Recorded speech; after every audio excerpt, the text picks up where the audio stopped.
Bienvenue à tous dans la capsule biblique de Tout est possible avec Jésus. Parlons de l'incroyable découverte de Ninive, la capitale d'Assyrie.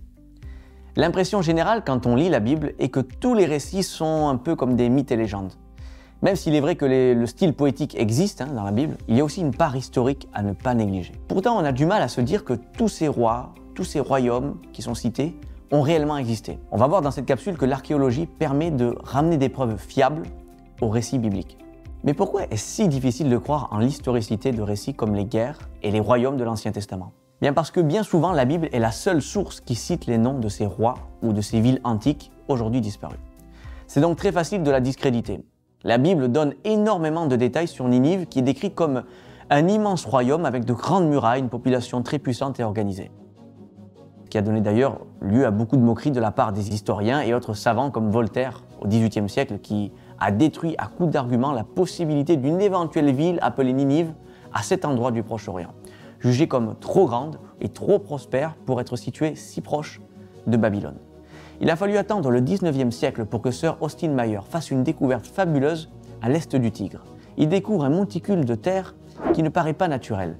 Il décide d'organiser des fouilles et là, surprise, il tombe sur les restes d'une immense ville sous terre avec un palais de 71 pièces, comportant à lui seul 3 km de frise.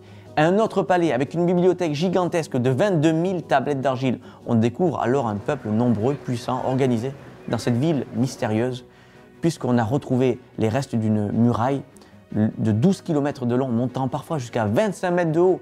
Et je te rappelle que cette ville date de 700 ans avant Jésus-Christ. Enfin, on finit par analyser les frises et les tablettes et on s'aperçoit que l'un des palais appartenait à Sennachérib, le fameux roi assyrien cité dans la Bible, dans le 2e livre des rois. Mais pas que, il y a aussi le nom du roi Sargon, cité dans Ésaïe.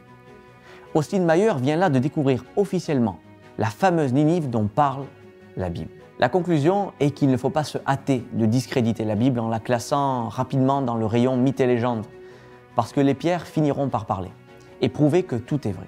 Ce qui n'est pas encore découvert le sera demain et donnera encore plus raison au récit biblique. Alors parce que c'est la parole de Dieu révélée aux hommes, tu peux lui faire confiance.